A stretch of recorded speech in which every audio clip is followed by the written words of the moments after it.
How much do you attribute to, like, say, luck All of it. right? All of it. I've been lucky enough to work so hard. My whole life has been about luck. But everyone works hard. So many people work hard. What's the distinguishing factor? It comes down to one question. Who are you? Everything and you're nothing, right? Like love tells you that you're everything and wisdom tells you that you're nothing. So the only reason that you have to realize the luck is so you don't get full of yourself. If you want growth, there is no comfort. Narrow it down. Change one person's life. And if you can change one person's life, now we're good. Now we just repeat it and do it again. Get educated in something. The way out is education. And then you have to learn a super simple rule. You make your money work for you. You don't work for your money. Once you start making money, you got to start figuring out how to unattach your dollar from your hour.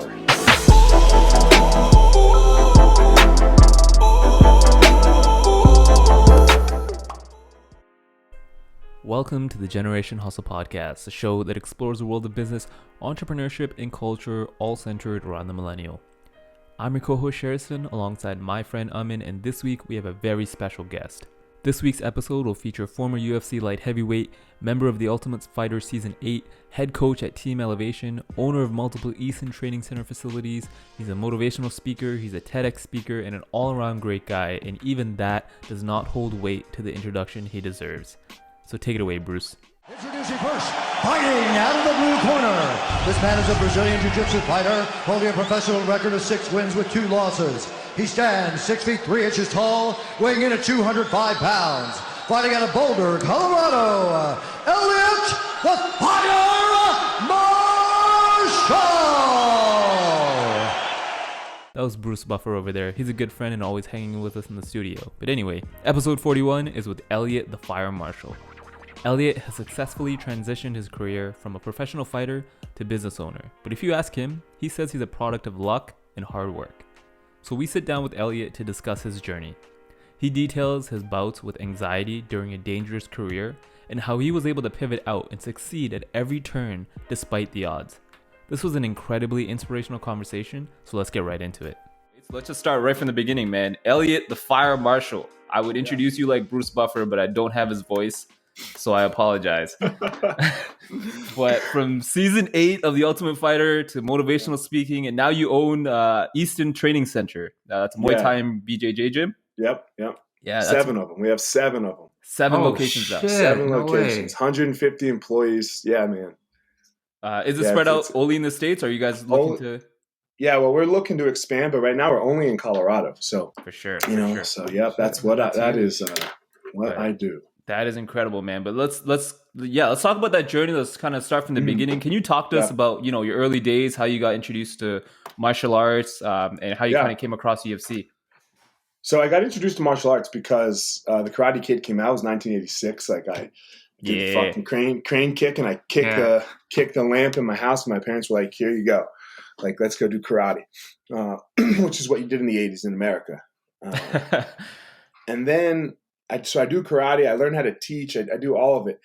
And then right towards the end of my karate tenure, I would say, my friends started doing Brazilian Jiu-Jitsu, except I didn't know they were doing Brazilian Jiu-Jitsu. And my one friend, it was for our style of karate, there was the national tournament. Yeah. And he chose to do the old man division rather than the regular like adult division. And it's karate's not like fighting, right?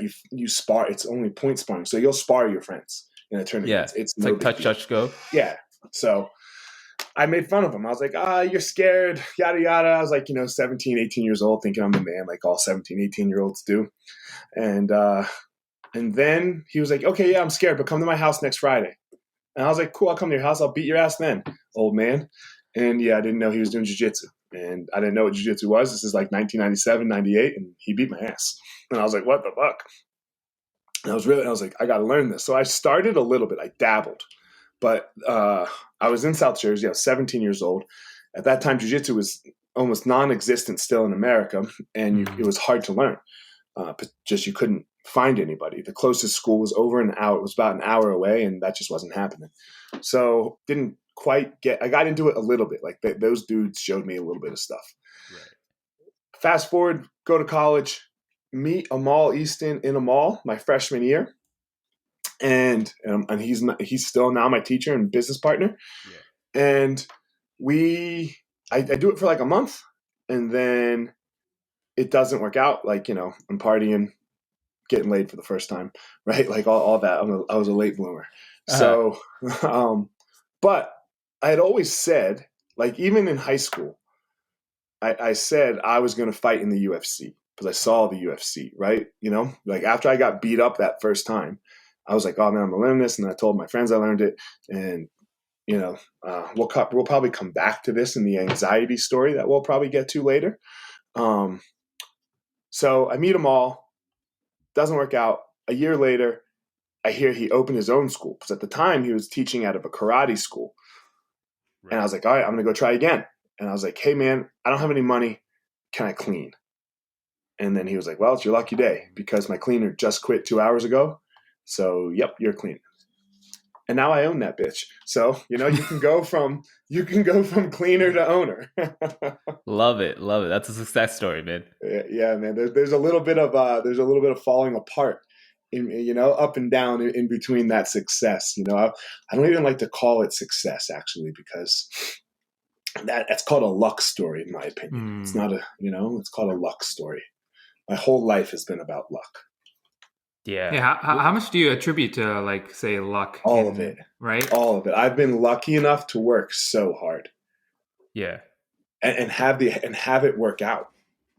Because think about like the kid in Africa who was born to an AIDS-ridden mother and like, you know, there's 5 other kids, you know, like, do you guys follow fighting at all or no? 100%. Yeah. You know who Francis Ngannou is, right? Yep. Right. Yeah. Well, there's a million Francis Ngannous who tried the same thing and it didn't happen. Yeah. And that takes nothing away from his hard work because of course he worked hard, but everyone works hard. Right. So many people work hard. What's the distinguishing factor? It's not hard work. How many people do you think are trying to do that same journey? And maybe they're going to be an engineer, not a fighter. Who knows, right? But they're trying to do that same journey that Francis Ngannou did. Right. Yeah. My grandparents on my mom's side are Holocaust survivors. Wow. How many people died? Yeah. 6 million. Over 6 million. What were the odds of survival? Very small, right? So their survival, it wasn't like hard work. It was like, you know, they didn't get unlucky. Like a Nazi didn't feel like killing some Jews today. Because if they felt like it, then what? Yeah. They would have been dead. Right. It's not like they got punished for randomly killing a Jew. Yeah. 100%. Yeah. Yeah. So, I mean, it's a luck story. Yeah, it's powerful, man. Because like now that I think of it, like you know, we always talk about like say artists, music artists, and stuff like that. They're all talented, probably in one way or form. They have a lot of passion. They all work hard towards it. But you know, it's just that one break that somebody needs, gets signed with some record, or that one hit that puts them on. And you know that's how they blow up. But there's a million other artists that just are as talented that you never hear them. What's the number one determiner for success for a child? 2-parent household in a middle class or higher family. So just a stable home. I was born into that. Right. Yeah. Lucky. Did I do that? You had no bearing in that. No. That's called the egg lottery. Yeah. Right? I didn't do that. Now look, it's not the only factor now. There has to be hard work. Right. There has to be a massive, massive, massive, massive amount of hard work. I'm not excluding that, but I know so many people that work hard, and I know so many people that don't. But we get too mad about the people that don't. Oh, they're holding me down, or I'm paying their bills. Or get the fuck out of here, man. You got lucky enough that no one has to pay your bills. And I think like fighters, especially having a career in fighting as an athlete, obviously fighting is quite different from other sports, but even still, like just being an athlete, especially being a fighter, I think that work ethic has to be different. Just kind of going through that, can you speak to that, like how much you focus on work ethic and how much you actually appreciated your factor of luck in there? You know what I mean? So it's all work ethic. So the only reason that you have to realize the luck is so you don't get full of yourself, in my opinion. right? Like the only reason that you realize the luck is so that one, you can give the luck, try to make somebody else lucky, Right. right? And then two, so that you realize like this idea of the self-made man's total bullshit. Like it's total bullshit. And it's this whole thing, that whole idea, I think it's terrible for our society and our culture, right? It's me. Yeah. So, but once you got that, then it's all hard work. Yeah. And it's every piece of it is hard work. For sure. So how much work? I mean, I'm not the most athletic. I'm not the most talented. Like I don't have that. I'm not John Jones physically. I'm not taking away from their amazingness, right? I'm a GSP, right? Like I had to work. I had to work. Mine was all hard work. Yeah. So you told yourself in high school that you were going to the UFC. Mm-hmm. Once you got in, like you said, like you realized that, you may not be the best or you may not be this, but how did you kind of push yourself through that? Like what was your motivating factor throughout all of that? Oh, okay. So now we're going to get into it. My motivating factor was to hide the fear inside of me. And that's why I didn't actually perform to the level of the ability that I could perform to, because I wasn't fighting for the right reason. I was fighting because I was fighting to mask the anxiety and the fear that was inside of me from what my childhood experience was, and to be accepted by the outside world. And that's not why you should fight. So that was the motivating factor, because I wanted to be accepted and I wanted to be loved. And at that point in my life, I had great parents, so it's weird for me to say my childhood, because I had an amazing nuclear family. Right. But it was filled with difficulty that happened for me, not to me. Now that, as being able to look back on it, my dad's Black, grew up during civil rights. My mom's, like I said, white and Holocaust surviving Jews. Right. That wasn't super kosher in the 80s. Like I was born in 1980, so I didn't really fit in anywhere. The house that we moved into painted with swastikas and Nigers go home and all kinds of shit. And, I've told this story a bunch. Like I was allowed to go play outside of some people's houses, but I wasn't allowed to go in their house. Right. Girls weren't allowed to date me, things like that. Not that they would anyway, but I went out on I asked one girl out and she said her parents said no, Yeah. So that was my life. That was my experience. I had no friends. I had like two. And then right around the same time that I lost some weight, I was a little overweight, just baby fat, and gained a little confidence, I would say. Right. I got a couple more friends. It was my senior year of high school, and that's right when I experienced my friend beating me up, and I learned a little jiu-jitsu. Yeah. And then I told people this, and then I think I choked out a couple of the state champion wrestlers that were on the wrestling team, and people started to come to me friendship-wise, a couple. Yeah. But when you have none, 4 is oh shit, look at me, I'm the fucking man. Yeah. And I associated that with my physical appearance and my physical ability to fight. So that became the reason. Right.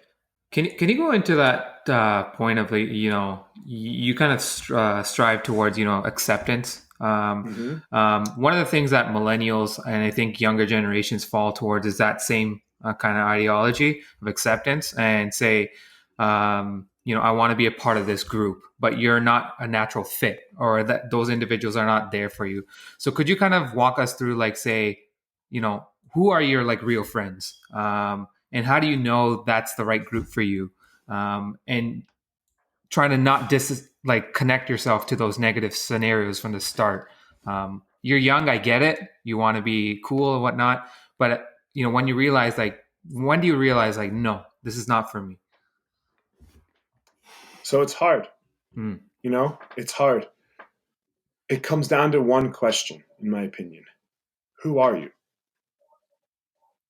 And when I ask that question, you're everything and you're nothing, right? Love tells you that you're everything and wisdom tells you that you're nothing.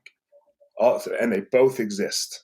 Right. So who are you? You're something, but you're nothing. I'm self and no self, all in the same. So it has to be a lot of things that I am, So when I ask myself that question, who am I? I'm a father. Mhm. It will never not be. Right. Right? It will never not be that. Those two boys are mine. They're mine forever. Dead, not dead, them dead, me, all of it. But in when you go back through history, I'm their dad. Right. I'm a teacher. I'll always be a teacher. Somebody will always be my student. Somebody will always be like, yeah, Elliot's my teacher. You know, I'm a student. Right. First to my parents, right? So you find these things that you are they're not you all the time, you know? And then you find other like-minded people. And now look, that's my circle. Right? Like it's going to be super, super hard to get in my circle. Right. But the tight circle. And that's okay though. That's okay. It's not for everyone. I'm not for everyone. And they're not for me. And that's cool. Now look, my outer rim circle, you know, you touch a bunch of these. Now my schools are simple. All you have to do is walk in the door. Yeah. That's a community. Right? And then they'll form little pieces inside the community. Right. Does that make sense? You know, with these 10 are tighter, but they're Yeah. still accepting of everybody. Right. And that's right. okay. Like this idea that everything is for everyone, I think, I think this is where like the left goes bad a little bit. And obviously, I mean, we know where the right goes bad. Yeah. So that's interesting, man. And you touched on that as well. Like while you mentioned that you were fighting for all the wrong reasons. So can you kind of speak to that transition as well? Like obviously you started realizing that, hey, maybe I don't want to fight anymore. And these are some of the things that you were thinking about, right? Like I'm a father. No, not at all. None of these things was I thinking about. It was forced upon me in both ways. First, the end of my fight career, the UFC said I'm not good enough. So, you know, yeah, what are you gonna do? Like the reason I wasn't good enough was all these reasons I didn't even know about, right? Like I was totally unaware of those things. Well, I think I was aware. It was just so I was hiding it, right? Because I didn't want anybody to see it. And then in 2016, after the schools, excuse me, I had 3 or 4 schools at this point. I think 3, I'm not sure. Everything was going good. My financially good, house good, family good. Yeah, this demon inside of me, this thing that I was hiding, this devil he said hello. Yeah. And he came to say, you're not getting away so easy this time, Eliot, right? There's no fight that you can mask it with where you could maybe go win or hide it or, you're going to have to hang with me for a minute. And it was a rough 9 months, It was a really, really rough, acute, intense 9 months of figuring some things out about who, the journey of figuring out who I am, and the journey never ends because I'm still figuring it out. Yeah. Right. So what was that demon for you? Acceptance.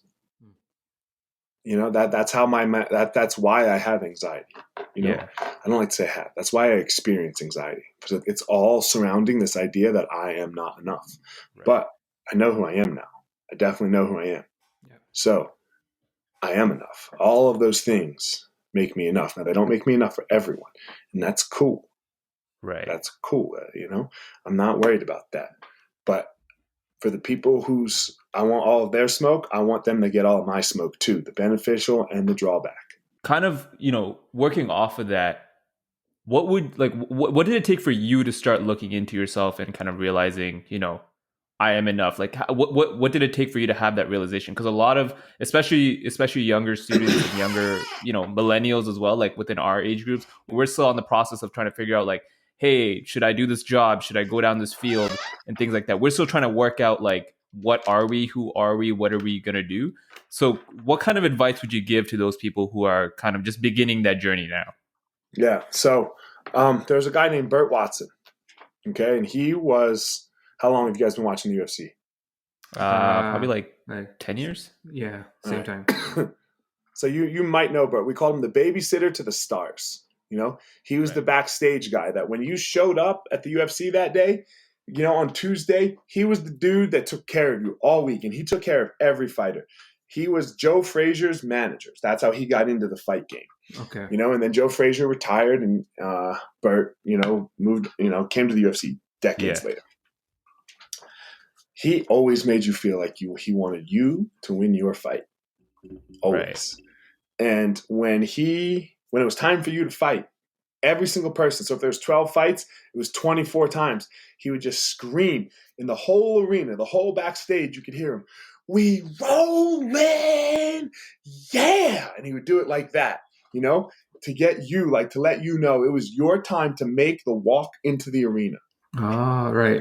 It was the last time that you could be a bitch. Yeah. It was the last time that you could be a bitch and not walk. So when you ask me what people can do, find an arena, walk into it.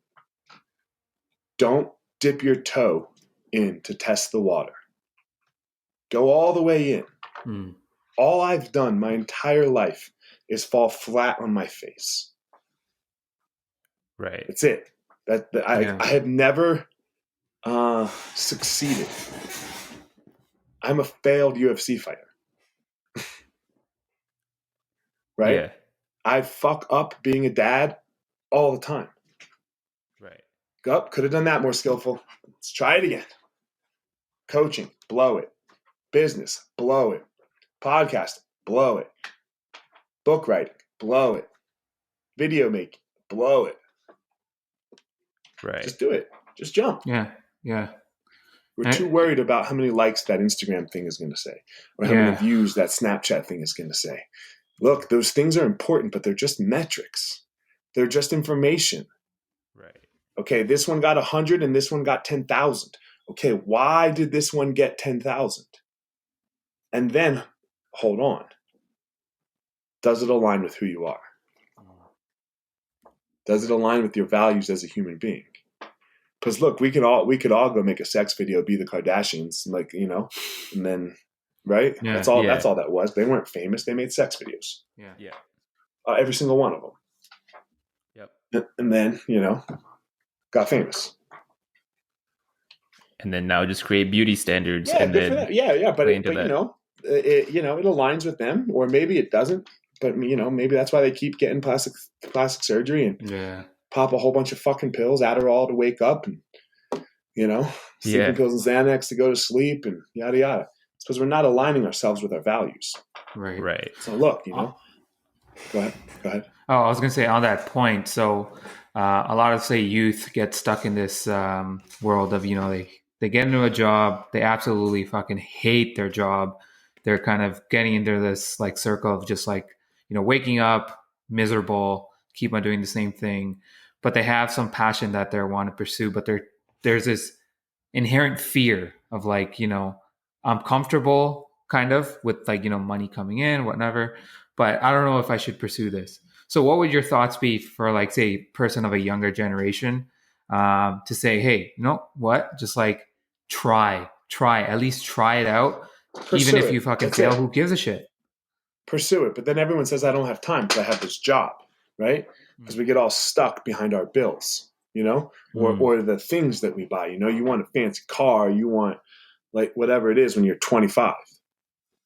Right. There's no such, I mean, don't sleep. I don't know what to tell you. Yeah. You know, if you really want it, don't sleep. Don't sleep or don't complain. One of the two. Right. Because, yeah, I get it. You know, you got to go work your job. You got to live. Well, jobs are 9 to 5, bitches. Yep. What happens between 5 and 9? Don't sleep. There's, you know, if you want it. Now, look, if you don't want it, it's cool. It's totally cool. Like, do your thing, man. It's totally fine. Nobody don't complain. Yeah. You can't have both, right? You can't have both. You can't have comfort and pressure at the same time. Right. You can't have comfort and growth. If you want growth, there is no comfort. Right. Unless the comfort is the growth. Right? Unless that's the comfort. Right. That's just right. You know, like everyone, but you want to go out to happy hour. Man, there's no happy hour. I don't know what to tell you. There's just no happy hour.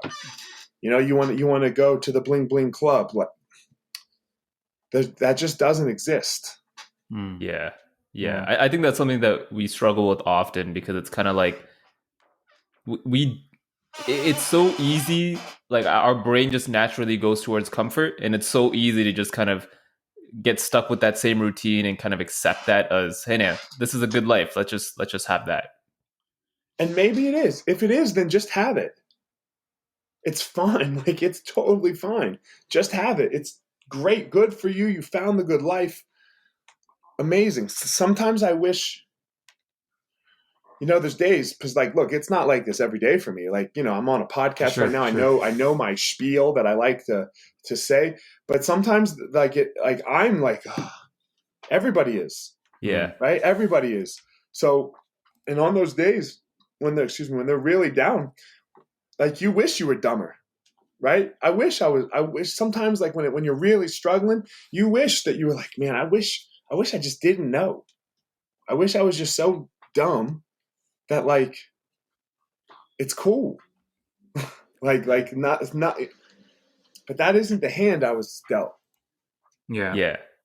So discipline takes over, right? Discipline takes over, and you walk into the arena again. You walk into the arena because that's what you said you were going to do. Right. That this reminds me of something that I'm a big fan of David Goggins. Yeah. He can be a little extreme, but it reminds me of something that he talks about a lot in terms of like fear and stress and things like that. Whenever something stresses you out, fear, or like you feel some kind of anxiety or something, he says just go into it. That's the only way you can beat it. You got to just go into it. Whatever it is that's freaking you out, you have to kind of just face that as soon as possible, or else you're just making it worse in the long term. So that's what I was doing with my anxiety, right? And that's what I was doing with fighting. I was running away from it. I was running away from my anxiety. And then I thought a certain way, right? Like there's a whole, like, go watch me fight. I wasn't an exciting fighter. But it was because I was so afraid to lose. And I was so afraid to lose because I was so afraid to not be accepted and loved by people, right? And now I've just gone into okay, I already know what it's like to not be accepted and loved. So now you just get to see all of me. Right? Yeah. You get to see all of me. You get to see all of my downsides. I am not afraid to tell you, or I am afraid sometimes to tell you, that I'm fearful. I experience anxiety. I can be insecure. There are times when I have imposter syndrome, right? So I think I'm too fat often. And that can fuck with me. There you go. Yeah.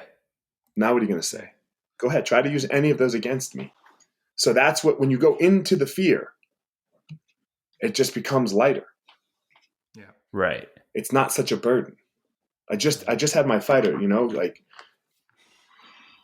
she wasn't doing something skillfully. And I don't want to say what it was because I don't want someone to listen to this and then you because we're not through it yet. And she literally she literally said the words after training the other day, I don't do this because I'm afraid. And I was like, oh, fuck yeah, girl. That was the best day we've ever had. Yeah. Yeah. Acknowledging Because the fear. She just said why she wasn't doing it. Yeah. Like, because at first it was like, I don't feel it, or I don't this, or I don't that, right? And I'm trying to make all these technical changes and blah, blah, blah. So now I know it's just an emotion. She's just feeling a certain way. So now what's my job? Throw her into the fear. Right. Make the fear happen. The thing that she's so afraid of. Now I have to make it happen in practice. So she can see, just like the boogeyman under your bed when you're 5 years old, because you're scared of the dark. It ain't that scary.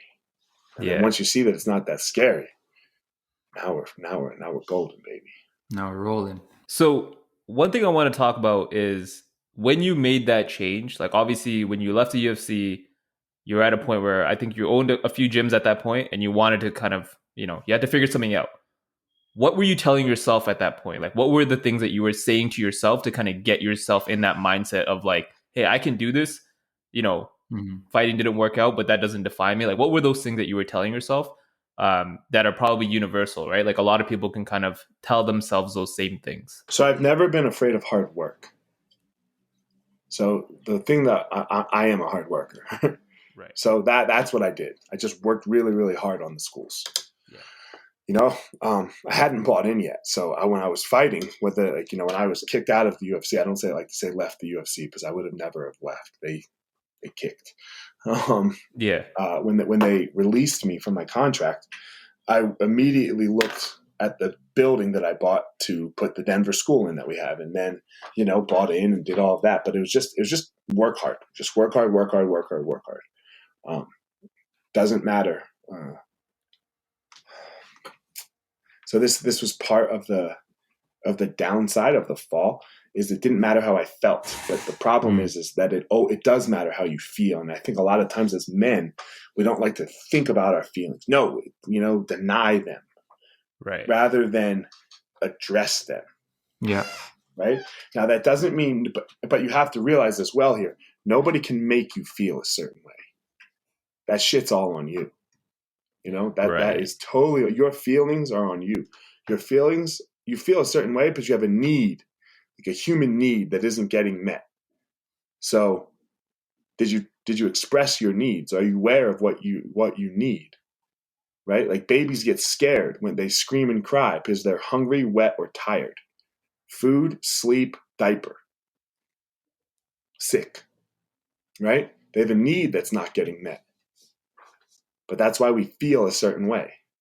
Mm-hmm. Now, as we start to be able to articulate things, we stop paying attention. And I think we need to pay attention more. How do I feel today? Right? Now, look, that your feelings don't have to determine your behaviors, but your feelings will determine your behaviors if you're not aware of them. Right. Discipline can determine your behaviors when you become aware of your feelings. Yeah. That's huge. That's huge. I think especially amongst men. I don't want to diminish that to just men, but especially amongst men, it's kind of a common factor where we kind of associate whatever we're feeling as being that rather than just feeling that. And that's an important if I talk about my feelings, I'm a bitch. Yeah. Yeah. Right? Yeah. 100. But it starts affecting so many different areas of your life, right? Yeah. Your wife, your every relationship. Right. Yeah. Every single relationship, your relationship with your kids, you name it, it touches it. Yeah. And I also think we are that feeling beings. Yeah. And I think that you touched on it earlier, that again is like that fear of me as being associated as non-masculine or whatever the word or whatever you want to call it. And, those individuals that overcome that fear are the ones that are kind of striving now. And, they're able to communicate what they're feeling and able to get out of those like dark areas. And I think that's important one of the most for a lot masculine of guys. traits. Yeah. Because there can't be any, because what do we associate with masculine generally? Warrior, courage, all that stuff, right? Man, you can't be courageous if there is no fear. If I'm a fucking sociopath and I like going to war, I'm not courageous. Yeah. I'm just a sociopath. Yeah. Yeah. And even the greatest fighters of, George St. Pierre, Mike Tyson always say that when they walk into that fight, like they're terrified. Terrified. There ain't nobody that's not terrified. You mask it different ways, right? It's you hide it, right? Yeah, but in different ways. But if you're trying to tell yourself that you're not scared, it's gonna come out. Right. That motherfucker's gonna come out. Right. And look, it might not even come out in the fight. Look at John Jones, right? John Jones comes out in his life. Yeah. Right? Comes out in his life when he just. Right? That fear that he has, that he didn't acknowledge. I don't know. Maybe he is now, and his life is going better. I'm not sure. But that fear, it came out in his life. But it happens to everyone. Look at Conor McGregor. Yeah. Look at all of them. Everyone falls apart when they're not in control of that fear. Tyson fell apart because he wouldn't hear talk about that fear. He talks about it now. Right? Have you seen the Khabib highlight where he's talking? In multiple fights where he's talking to Dana White in between the rounds. Yeah. Yeah. I think it's one of the best highlights because there's this one point when he's like, Dana, you must give me the title shot, blah, blah, blah. Yeah. And Khabib's like, and Dana's like, man, you're in this fight. You better pay attention to this fight. You might lose it. And Khabib's answer is amazing. He goes, win, lose, doesn't matter. I know who I am. Yeah. That was huge. Right? He goes, I know who I am. But that was his immediate response. Right. He knows who he is. So the result of so when I said the things that I am, I'm a father, I'm a teacher, I'm a student, I'm a yada yada, right? Like there's no outside event that can change any of those things. Right. Nothing, there's no event. So that frees me up from the outcomes of events. The outcomes of events can now just be information. Yeah. But when we're not realizing our fear, we're not understanding our feelings, events can fuck with us. Right. I lose my fight. The internet writes bad about me. My wife or not my wife didn't do this, obviously. My girlfriend thinks I'm a fucking loser. Those dudes over there think I'm a loser, blah, blah, blah. I'm a loser. right? And now we start going downhill. Oh, I win this fight. I'm the fucking man. That girl over there, she wants to bang me, right? And all of her friends are going to come too. And then I'm going to get all my friends, they too. We're going to party. I'm going to blah, blah, blah, right? Like, well, it goes, so whichever way. But that's when you don't know who you are. Yeah. On both sides of it. And you're letting these outside events determine how your fucking life goes. Right. One of the things I wanted to also ask you, is like the typical life of a fighter, right? It's not, like with any athlete, it's short term. But like when it comes to fighting, it's especially like unknown because, you can get injured. There's a lot of other variables that are, in there. And then, the UFC, let's just be realistic, doesn't really pay their fighters well. They pay us great. They pay us amazing. Oh, yeah? No, fuck no. Okay. Yeah, I was gonna say. So it's just like there's a lot of variables into that. So let's just say I'm a young fighter, just entered. I think I'm really talented, or I have the confidence, and know about that I'm really talented. What would your piece of advice be to them to kind of after a certain point in your life, you're not going to be a fighter anymore. It can even end in a year. How do you kind of prepare yourself for the rest of your life in that sense? Oh, man. It's a fully loaded question, but there's... Oh, yeah, because you can't have a plan B, man. Exactly. Yeah. You can't have a plan B with fighting. Exactly. So that's the tough part. I don't know. Don't fight. But literally, that's my advice. Yeah. Because, I was listening to this interview with Max Holloway had with Brandon Schaub on like one of his YouTube channels, I think it was. And he was talking about, how he got raised with like absolutely nothing. He like, drugs and all that stuff around him. So he had like nothing like forward looking in terms of, being educated, being this. So he went into fighting. It was just something natural to him. But when he talks about his son in the same situation, he keeps on telling, you're never fighting. Like, this is not a lifestyle that you want to live, because literally this is all I did for the last like 15 years. And I've Don't not fight. literally exactly. Right. So it's just like, I've always thought, I'm like, this would be a natural progression, just generation after generation just goes fighting. But he's like, no, I'm not putting him into that insane world, because a lot of people don't see that of like what the lifestyle of a fighter is. That's brutal. Yeah. I don't know what else to say. Don't fight. Yeah. And like, I know I have fighters and I work with them and I love them, right? Yeah. So like, I'm not telling them not to fight, because we're already here. But like, if I had advice for somebody coming up, fuck that, man. Get good with a ball. Get really, really good with a fucking ball. Yeah. Go play a sport instead. Yeah. Like, that's the advice, in my opinion. Yeah. Be the next Michael Jordan. Get really fucking good with a ball, and then go own a fucking franchise.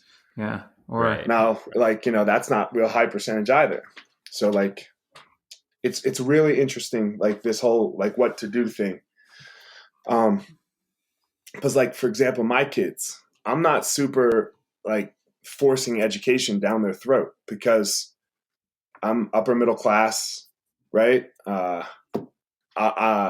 Create opportunities just like Max Holloway does for his kids, because he's up, he's rich, right? Yeah. I'm not rich like Max Holloway, but so the education isn't the most important piece. Like, they'll get that. If you're broke, get educated. Get educated in something, right? Get educated in something. I don't care. Be the best fucking plumber. Learn how to be a plumber.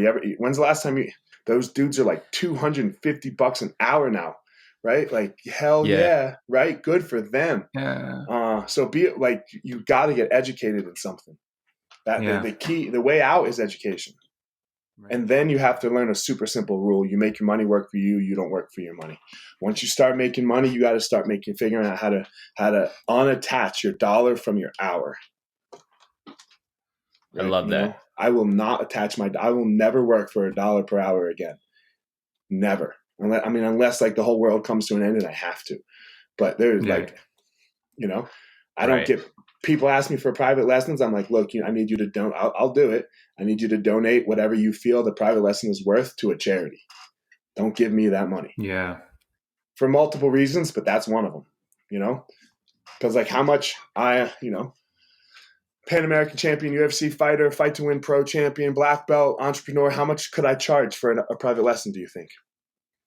upwards of like up to 10,000 maybe? I'd probably get 500, 400 to 500. You know, if I lowered it to like 300, yeah. I could teach private lessons all fucking day, bitches. Right? Yeah. I teach 6 of those things, make $2,000 a day, right? $2,000 a day for 30 days is what? 60 grand a month, right? Mm-hmm. But that's every fucking day. Right. That's every day, no break for the rest of my life. Now look, that's how I got started. Right? You got to work $1 per hour to start. But then once you stack your cash a little bit, you got to go start making it work for you. Right. And all I do right now, I teach private lessons all day. I taught a private lesson this morning. I got another one in a couple hours, and then I'm going to go teach tonight at a school. I don't get paid for any of it. I don't get paid for any of it, not a penny, because I don't get paid to teach jiu-jitsu. I get paid to change your life, you know? So jiu-jitsu is free. Can you expand on that a little bit? The idea of not attaching an hour to $1. Like, how did that click for you, or when did that click for you? Well, then because you get run by the almighty dollar. Right. And then, like, you know, I have 6 rules for my kids. Rule number 1, they have to do jiu-jitsu. Rule number 2, they have to learn how to swim. Rule number 3 is if you're scared, you have to go do it. The David Goggins thing. Rule number 4, I had that before I knew David Goggins. Rule number 4 is you make your money work for you. You don't work for your money. Rule number 5, what the fuck? Oh, you look people in the eye, demand respect, and give respect back. And then rule number 6 is I ride or die. If my brother goes down, then I go down. So those are our rules. So rule number 4 is you have to make, you make your money work for you, not work for your money. You can't, if you make $1 per hour, you're breaking the rule. And then you are also very fragile. You become very fragile because if the thing that you do that makes your $1 per hour disappears, now what? What are you going to do? What are you going to do? Yeah. A lot of people are in that same position now with the whole COVID thing that was going on, right? With so everything. it's just like, it was before COVID. COVID just made COVID just let made showed it worse. No, it didn't make it worse. It showed them. It let them know this illusion of control that they thought they had of their life. COVID showed us that there is no such thing as control, that bitch is an illusion, right? It's an illusion that you have control of your life. Watch, right? Look what happened to all of us. Yeah. You guys are still on lockdown, right? Yeah. Yeah, exactly. What control do you have? None. Exactly. No, not a single thing. Yeah. I've always thought about it. It's like, employers, like just an employee-employer relationship. How easy it is to replace you with someone who's just looking. And it's just like, okay, like if you're not thinking about that in the back of your head, you're not obviously preparing yourself for, a future of, away from that. So like to your point, like strive away from that comfort and you'll probably succeed in something that you're passionate about. Make yourself replaceable. Train the person that will replace you. Yeah. Because then your employer will see how amazing you are. Right? And then they'll move you up and move you up and move you up. And then you can go start your own thing. Right? But if you don't know how to, everything is the people business. The fight business is the people business. Like the martial arts school business, it's the people business. It's not the martial arts is the fucking easy part. Like think about how we, used to teach jiu-jitsu 20 years ago when I first started. We were so bad at it.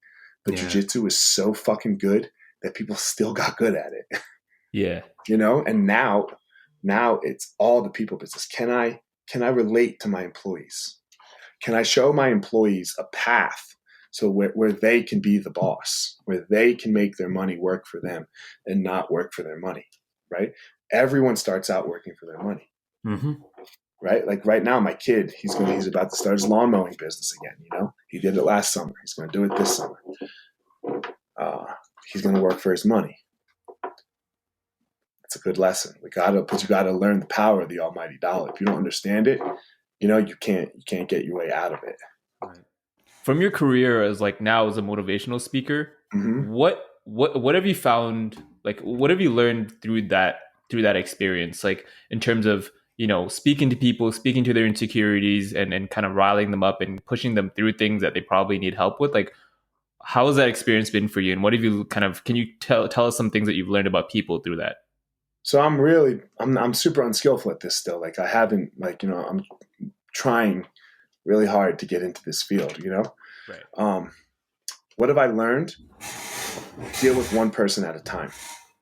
Yeah. right? Speak to one person. Really know who the person is that you're speaking to. And when you really know who the person is that you're speaking to, then you're good. Don't try to speak to everyone, right? Who is the one person? And then somewhere, okay, this person who's a little outside of it attaches. Oh, they get it. Yeah, right? But sometimes we try to cast this too broad of a net, you know? Right. Narrow it down. Change one person's life. And if you can change one person's life, now we're good. Now just repeat it and do it again. Right. I think that's so transferable, especially now in like the social media age. You know, we like a lot of people kind of put content out there and they try and, you know, get a whole mass of viewers and they just want those likes and views. But at the end of the day, if you can kind of start from that niche and build it out, that's when you kind of start providing more value and building that community. And think about it link it back to my UFC career. How many fights do you think you have to be comfortable and be a good fighter? I think that depends on who you are. Yeah. Okay, let's go to another sport. Okay. Football. How many football games do you have to play to like be prepared to play in the NFL? At least like 300 minimum. Yeah, I had 6 fights. And that's not even football, dude. That's so different. Yeah. Fighting is like so different. I had 6 fights. Yeah. Fighting was so uncomfortable. My asshole was so fucking tight when I walked out, you know, like I was so scared. I had 6 fights. Yeah. And then my star was supposed to shine because I'm in the biggest league ever. Yeah. Right. You don't want to be too big too fast. Yep. Right? You don't want to be too big too fast. You don't want to hear people butchering your message too soon. Get that shit clean. Practice in the minor leagues as long as possible. Yeah. I'm still in the way minor leagues. I know you guys are interviewing me, but yeah, I'm in the minor leagues. I'll stay here, you know? Yeah. And then I hope to stay here until it's so honed that when it does happen for me, when I get on a Jocko or a Joe Rogan or a Tim Ferriss or whoever the fuck it is, that it's just boom, boom, boom, fireworks, you know? And it just goes fucking nuts. Yeah. But you don't want it too soon. You don't want your first fucking podcast ever to be with Joe Rogan because Yeah. Yeah. You know? Practice.